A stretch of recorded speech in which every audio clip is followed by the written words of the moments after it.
The first criticism: we do not believe that the transformation that you guys talk about in the process have any ownership, accountability, and transparency.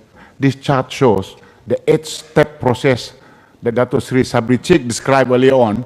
Is showing that our process has transparency, it has accountability, and it also have clear ownership.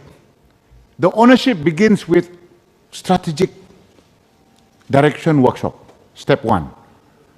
We have cabinet workshop from the Prime Minister, the DPM, the cabinet ministers. We sit together for solid 1 day to discuss what are the key things and the key priorities of this country. They take this full ownership. So when we talk about ETP and GTP, it is owned collectively by the cabinet. They take ownership. Then we run the labs. In the labs, we get the various ministries involved. We get their ownership as well. So if it is various ministries, all of the staff are inside there, private sectors involved. So we get solid ownership of people. Number 3, open day. Kita buat open day, we get the public to come there. Then we get the ownership from public too, because they are participating in it. They give us their input, what they like about it, what they don't like about it, it's also there. So we get a full ownership from the top to the bottom. Now, transparency. We have a roadmap. We publish the roadmap. You know, the ETP, it is 601 pages to the hardworking and avid Malaysian readers. How many of you have read the document in full? But the point is, we are transparent about it. It tells you exactly what the government is committed to do, precisely in detail. Then, we then give every beginning of the year, every minister receive KPIs from our Prime Minister. Including our DPM, dia ada KPI juga, targets, semua ada. And so this KPI is giving the ownership and accountability to all the ministers. Every 6 months, we have an assessment by the Prime Minister so that the ministers are assessed. They are given scores, each one of them. And then we also list down what they have achieved, what they haven't achieved. By the way, when we have this cabinet assessment by the Prime Minister, there are only 3 people in the room. The Prime Minister, the Minister concerned, and myself lah. And why we don't allow anyone else? Because we want the Minister to take full ownership. He must know exactly what happened in his or her ministry. Then the implementation. We have steering committee meeting led by the Minister and the KSU, everyone that's involved. We do this every month. In fact, the GTP is held. The guy who runs that is our DPM. DPM chairs all of the NKRAs meeting. And that is rigorous that we go through it, including the lead minister, so full of accountability. Number 7, we also make sure that the results, memang betulnya, we get PricewaterhouseCoopers to go and audit it and validate the numbers. If it is not correct, they will change it. And so we have also an international panel, including people from IMF, from World Bank, and the guy who used to do my job in Tony Blair's outfit in the UK, he's also in the panel. So they validate this. Then we do an annual report that we release out to the public every year that gives the full score about what we have achieved, including what we have not achieved. So what we have achieved is marked red. Sorry, what we have achieved is marked green, so check whether you're still awake. If they haven't achieved it, it's marked red. If it's partially achieved, it's yellow. And all the lead ministers, they are the marker. I believe we're the only government in the world that is so transparent, so accountable. No government in the world produce an 8-step process and put it out in the public like this. In fact, when I share our methodology with a very senior minister in the Singapore government, you know what he told me? Wow, Idris, you guys in Malaysia are so transparent. You know, there's a fine distinction between transparency, nudity, and pornography.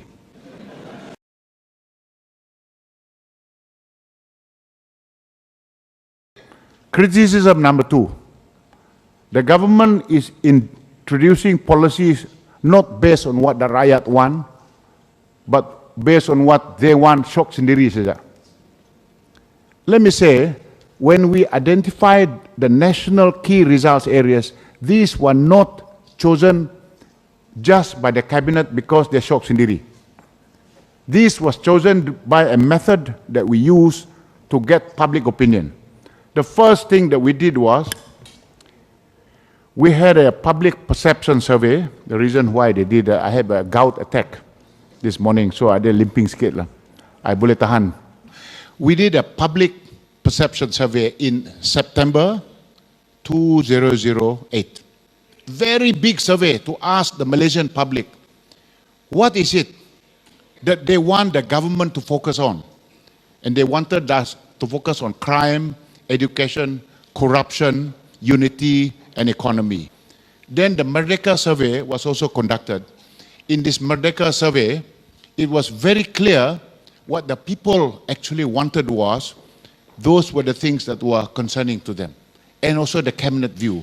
So clearly, ladies and gentlemen, when we identified those things called the NKRA, that's what the public want us to focus on. To be clear, corruption, crime, rural infrastructure, urban public transport, low-income household, education, and cost of living. Because the public want us to focus on those. On the economic transformation program, we had 1,000 people in a workshop. All the companies, big, small, and medium, they came to the workshop. And in this workshop, they told us we must focus only on 12 national key economic areas. These are the areas we should focus.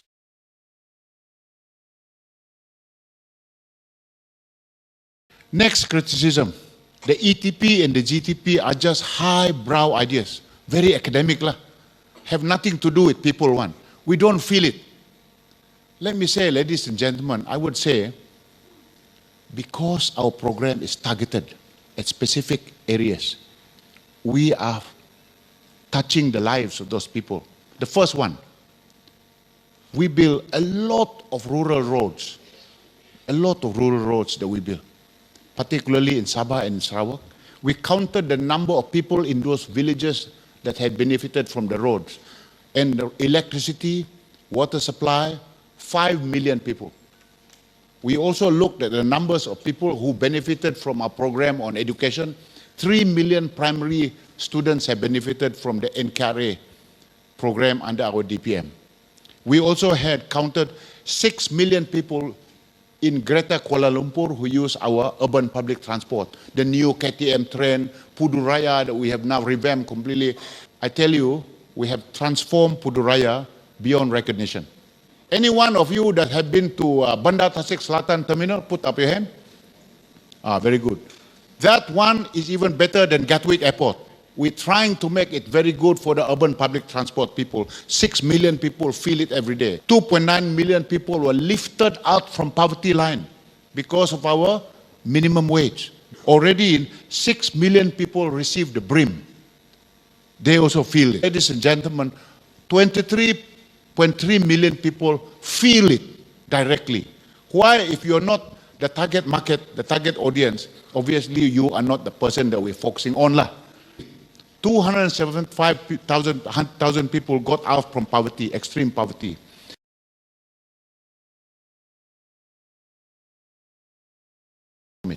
Criticism number 4. We doubt we can achieve high income economy status by the year 2020. This is very highbrow idea.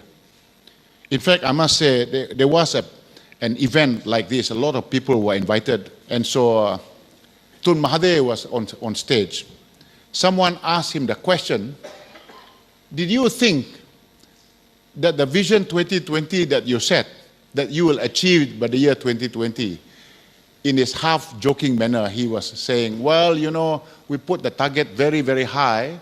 You know, I put it in the year 2020 so that I think I will not be there to deliver it. At the time I joined the cabinet, I put up my hands. I said, Tun, I would like to respond. We believe in the Vision 2020 that you put out there. Not only do we believe in it, we are totally committed to deliver it. We are convinced with the methodology that we set under Prime Minister that we will achieve it.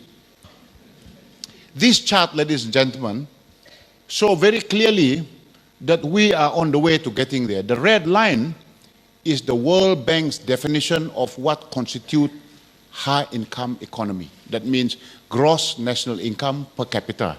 So our line is the blue line. We are closing the gap so rapidly. If you do a linear regression, it shows clearly that we will be able to achieve the high-income status by the year 2020. If we're lucky, maybe a little bit earlier. But we're confident today on the pace that we're going, and 8.27% annual growth per annum, the CAGR, and that is actually very positive. This is a good chart. If you don't believe me, then I think maybe let's look at what other people say about us. This is the OECD prediction. According to OECD, they believe that Malaysia will achieve high-income economy status by the year 2020. According to them, China will get there in the year 2026. According to them, Thailand 31, Indonesia 42, Philippines 51, Vietnam 2058, India 2059. This is not my slide. This is the OECD's prediction on the basis of countries as they progress. Who do they believe will get there quicker? So they are saying that we can get there as well. So that's good.